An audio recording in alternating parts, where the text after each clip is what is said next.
Salut les BAS, aujourd'hui au menu, les Expanded Tests. Il y en a 12, comme une douzaine d'œufs. Je m'excuse, mais ça c'est une 18aine d'œufs. Il y a 18 œufs dans ta boîte, là. Ça commence bien.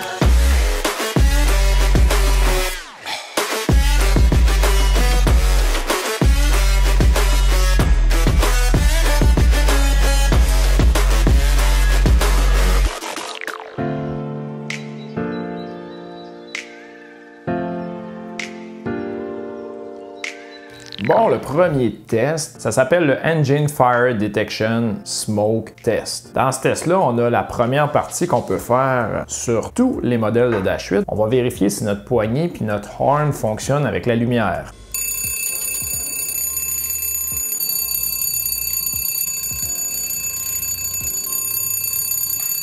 Ok, du monde, calme-toi, calme-toi. Ok. On va faire l'autre bord. Fais ça vite.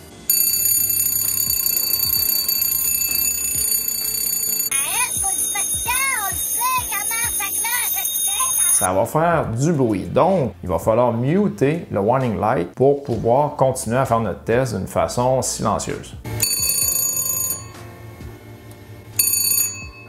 Vous allez retrouver également le Fire Warning Bell sur le Dash 300. Le Dash 100, il n'y a pas de bell, vous ne l'entendrez pas. Vous avez une switch Test Detection. Vous l'envoyez d'un côté. Vous avez les deux lumières fautes, le Pull Fill Off and Down, ainsi que les Check Fire Detect, Engine Fire qui vont flasher, ainsi que le Warning Light. Ça en fait 7. Vous n'avez pas de cloche ou vous en avez une, ça va dépendre des modèles. Mais pour le Dash 100, on n'a pas de cloche. On le fait à droite, on le fait à gauche. Un jeu d'enfant. Pour ce qui est du smoke détecteur, pas facile, Inuit. On a les Dash 100 qui sont comme les avions Dash 8 standard partout dans le monde. On a également nos combis qui ont été modifiés 45 passagers. Donc, en avançant le bulkhead, on a été obligé de mettre un système différent qui a été approuvé. On a le cargo qui, lui aussi, c'est un avion qui est complètement aménagé cargo. Le test est différent. Pour le Dash 100, chez Inuit, on a juste à tenir la switch Bagage Smoke Warning Test. On va la tester dans la position 1, par la suite dans la position 2. Ce que ça va faire, vous allez observer que la lumière de Smoke Light, la Warning Light, elle va flasher en rouge, puis le Master Warning Light va flasher également. Donc, on va faire la première partie et la deuxième partie. Parce que si vous avez un Dash 100,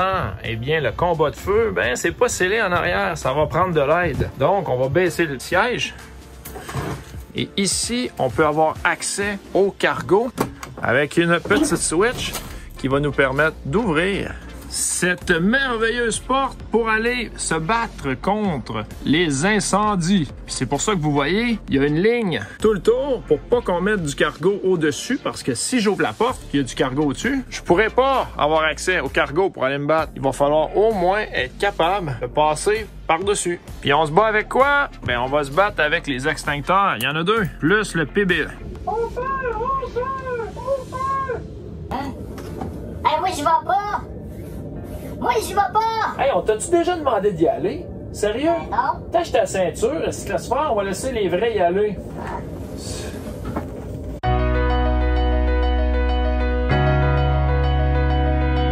Si vous avez la petite boîte d'air Inuit, vous avez simplement à sélectionner Forward Loop Selector Switch à Boat. Sur le contrôle panel, vous allez sélectionner le Lamp Test. Vous allez vérifier que toutes les lumières du contrôleur vont être allumées. Par la suite, vous allez appuyer momentanément sur le bouton Test du système. Vous allez vérifier que l'alarme, Smoke, Bottle 1 and Bottle 2 Squibs vont s'allumer. La lumière Smoke Advisory Warning Light puis le Master Warning Light sur le Glare Shield Panel. Vous allez faire la même chose avec la loupe A, la loupe B.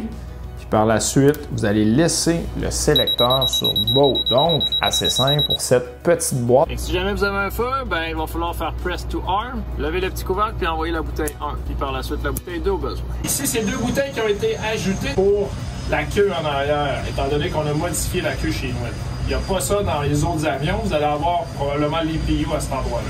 La section 3 a été rajoutée en avant et la section 1 et 2 sont vers l'arrière. On en a un ici en arrière. On en a un en avant. La boîte 2, on n'a pas la boîte de test.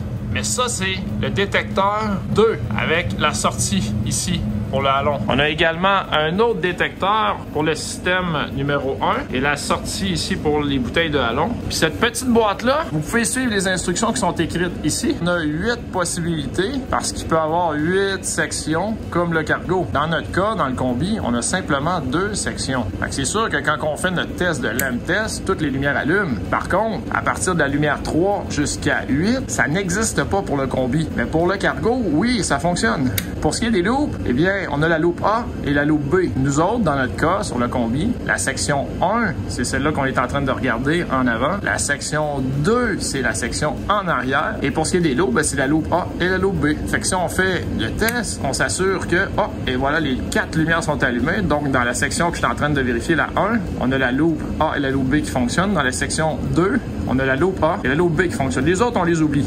A, ça marche, puis B, ça marche pas. Votre problème est sur la loupe B. À partir de là, c'est-tu la loupe B d'en avant ou d'en arrière? Ben là, ça va être l'investigation du côté de la maintenance. Si l'autre fonctionne, on est correct en réalité. Il ne faut pas que les deux loupes A et B dans une section ne fonctionnent pas, mais s'il y en a une des deux qui fonctionne, vous êtes correct. Si vous faites votre test sur both, et il ne marche pas, c'est parce qu'il y aurait 2 sensors qui ne fonctionneraient pas dans une section. On oublie ça, vous ne pouvez pas décoller avec du cargo. Vous pouvez décoller pas de cargo, par exemple. Pour ce qui est du test de smoke pour notre avion cargo qui a été modifié lui aussi, le test de cargo, la première étape, c'est bien important d'avoir notre parking brake à on. Si on ne l'a pas, ça ne fonctionne pas. Première étape, Cargo Fire Detection System. Il y a une petite boîte, ça va être écrit System Test Switch. On va appuyer sur le bouton puis le tenir. Tes 2 Cargo Fire, tes 2 Fire là, ton faute, ton smoke. Ça, encore une fois, c'est juste chez Inuit avec notre modification cargo.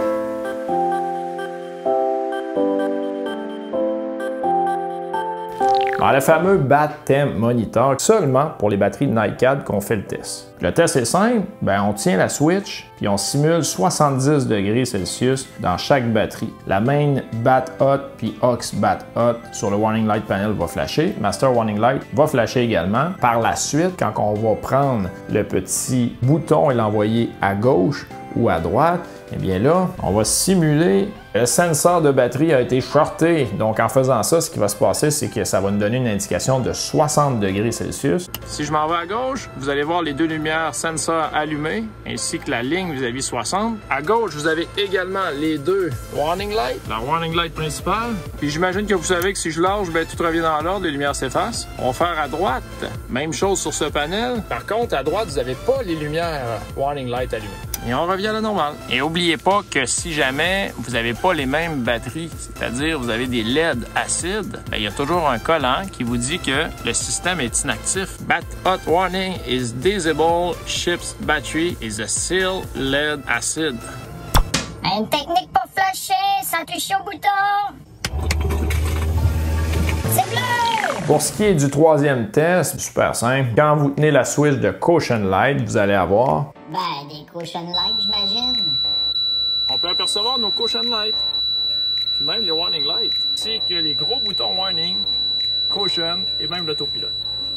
Par contre, si vous tenez la switch dans l'autre direction sur Advisory Light, là, ça va être les lumières qui sont Advisory.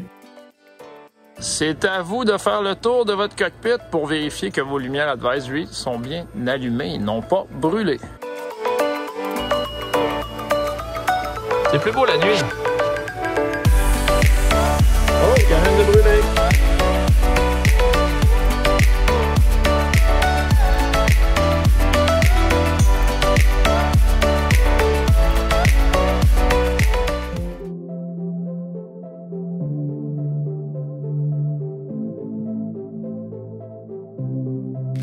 Le test numéro 5, on parle du ECU Enrichment Test. C'est seulement que sur le Dash 100. Vous ne l'aurez pas sur le Dash 300. Fait que ça vaut la peine des fois de juste reprendre votre SOP, votre livre de l'avion, l'AFM, pour passer à travers ce test-là quand on s'en souvient plus. Mais en gros, on s'assure que l'ECU Selector il est sur top, Power Lever à Flight Idle, Enrichment Switch Test à off, puis la lumière également d'Enrichment Test Light est à off. Par la suite, encore une fois, l'ECU il est sur top, Flight Idle. Numéro 1, la switch et le L du haut, la lumière allume.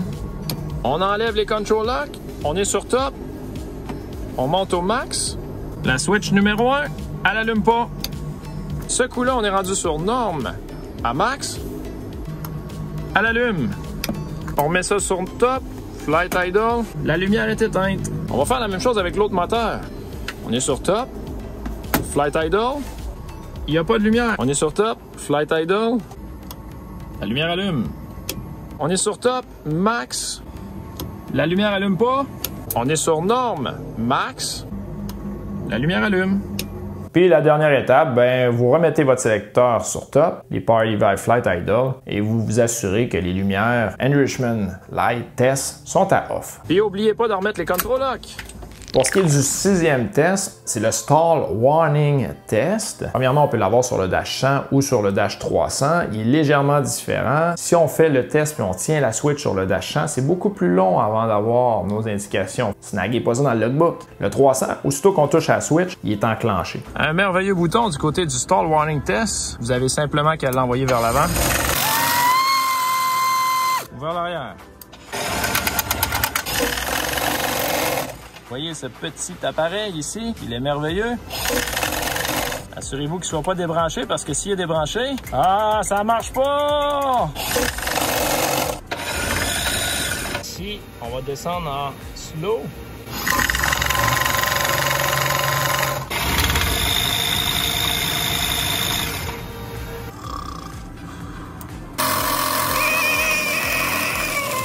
Et après avoir releasé la switch, ben on s'assure, c'est du gros bon sens, que tout est revenu dans l'ordre et que ça a arrêté de shaker. Je ne collerai pas avec un stick shaker qui shake. Donc la différence entre le 100 et le 300, soyez patient quand vous allez faire votre switch sur le Dash 100, c'est plus long. Sinon, c'est l'indication en réalité que vous avez dans votre écran qui va être différent. L'indication sur le panel Caution Light, vous les aurez pas sur le Dash 1 puisqu'il n'y a pas de pusher. Le pusher est exclusivement au Dash 300.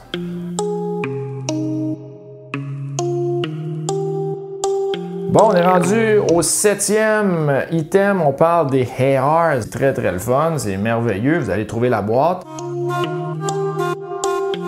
Toutes les lumières des ARs du contrôleur Advisory Light vont allumer, donc il y a 5 lumières. Vous allez avoir 10 degrés de pitch-up, 20 degrés d'inclinaison par la droite. Et Ding Slew, lui, il va augmenter un taux de 3 degrés par seconde. Il va apparaître, mais pour 2,5 secondes, ça va très vite. Fait que prenez l'habitude de regarder rapidement parce que ça s'efface après, puis c'est normal. Puis après le 2,5 secondes, vous allez avoir des flags.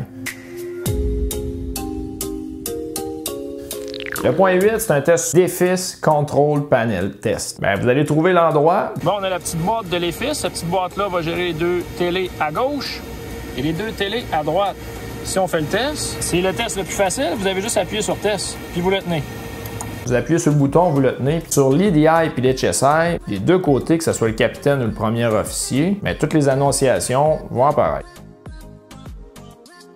Par la suite, le test de TCAS. Vous vous assurez que votre TCAS est sur stand-by automatique. Vous pouvez mettre vos speakers pour bien l'entendre. Vous appuyez sur test. Test, lui, ben, vous allez avoir des lumières dans votre VSI. Vert, rouge. Par la suite, le message. Je ne sais pas dans votre compagnie si c'est un homme ou une femme. Nous autres, c'est un homme. Hey, si c'était une femme, on écouterait bien plus. Ouais, c'est vrai. Et si jamais le système fail, ben, vous allez avoir un yellow TCAS, un TCAS jaune dans l'écran, en haut à gauche. Pour ce qui est du test 10, c'est le TAS. Le TAS, c'est long. Vous appuyez sur le bouton, il va avoir des messages. C'est important de les écouter. Vous allez les voir qui vont passer un après l'autre. Ça finit qu'on les apprend presque par cœur. Vous pouvez le faire avant que le premier officier prenne son autorisation, son ATIS. Ça serait une bonne façon de faire. Ben, il faut que le FMS CDU numéro 1 numéro 2 soit on. Ça va être important. Les flaps soient 0. Le petit flap override, ben, lui, soit à normal. Le GPWS Caution Light, il faut qu'il soit à out, puis le TAS Terrain Inhibit soit sur normal. Fait que d'un côté, quand on regarde le tableau, vous avez la partie orale qu'on entend, puis la partie visuelle. Donc, vous pourrez entendre et voir selon ce merveilleux tableau. Vous pourrez faire le tour quand vous aurez le temps, si ça vous tente. Quand vous faites le test de TAS, ben, le GPWS Caution Light peut rester allumé pendant plus d'1 minute après avoir terminé le test. C'est normal. Maintenant, le bêta lockout test. On se souvient que le bêta backup, on va en parler dans mes tests de 24 heures dans une autre vidéo, mais là, on parle de bêta lockout test, c'est avant de partir les moteurs. Backup, et on se souvient, c'est vers l'arrière, donc on tire, on décolle, ça c'est quand les moteurs roulent. Lockout, ça c'est quand les moteurs ne fonctionnent pas pour faire le test de bêta lockout. Les power levers doivent être à flight idle. On va commencer avec la switch 1. On va appuyer sur number 1 prop gauge test button. Pas de lumière. pas de lumière. Je le mets de même. Switch vers l'avant. Je le mets de même. Hop, plus de lumière.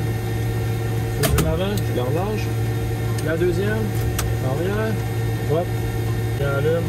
Je relâche. Idle. Et change de switch. N'oubliez pas que c'est vraiment important de terminer le test avec la dernière chose, c'est de lâcher votre switch de test. Lâchez-la pas quand vous êtes à disking. Assurez-vous d'être de retour à Flight Idle avant de lâcher cette switch. Ça, c'est primordial. Si vous avez complété le test puis que, oups, finalement, ça fait le contraire, la lumière allume pas, on vient de réaliser qu'on a un problème avec la Power Lever Micro Switch. Ça se peut qu'on ait un prop cycling à 1000 RPM après le décollage, donc après notre 50 pieds de radar altimètre. Donc, on vient de se sauver le Super beau mot, ça! Et le dernier point, c'est le test qu'on va faire avec notre agent de bord côté communication cabine. Donc, peu importe la manière que vous allez faire dans votre compagnie, c'est important d'être capable de communiquer. Donc, nous autres, on commence avec, on tourne le knob, on appuie sur piller, et puis on fait un piller, on dit « Hey! » Allô, allô, je fais un test. Salut tout le monde. Ouais, ça marche-tu? Hey, sérieux, c'est une joke? C'est quoi cet agent de bord là, man? On va taper sur code, hein? Allô? Salut, c'est moi! Ouais, j'ai des troubles avec mon frère. Tout le temps en train de faire chier. Moi, je te suggère de dire à ton frère de sortir du cockpit. Incroyable. À un moment donné, il va te dire tout le temps quoi faire, puis ça va finir par une guerre. Là. Il sait pas voler des avions. Il meurt! Il meurt! Le téléphone est au bord! Allô? Qu'est-ce qui se passe? Non, c'est pas une vraie urgence, là. C'était juste un test. Je faisais juste un test. Ouais, c'est juste un test. Ça fonctionne? Ok, je t'appelle, moi. Allô? C'était juste pour me pratiquer. Ouais, ça fonctionne? Fais un billet, puis moi, je vais te bypasser. Hey, salut tout le monde, c'est Steve-O. Y a-tu quelqu'un qui veut faire un show? Allô, allô, un, deux, la terre, y a-tu quelqu'un? Tout va bien, je l'appelle sur call, elle raccroche, même chose, elle m'appelle sur email, je la rappelle sur email. Tu sais, on se renvoie la balle pour terminer avec un beau pilier de notre agent de bord, bypassé par le commandant ou le premier officier, quelqu'un qui le fait. Puis ça complète le fameux test de pilier. J'espère que ça va vous aider ces 12 expanded tests. Et là-dessus, n'oubliez jamais, don't make me walk when I want to fly.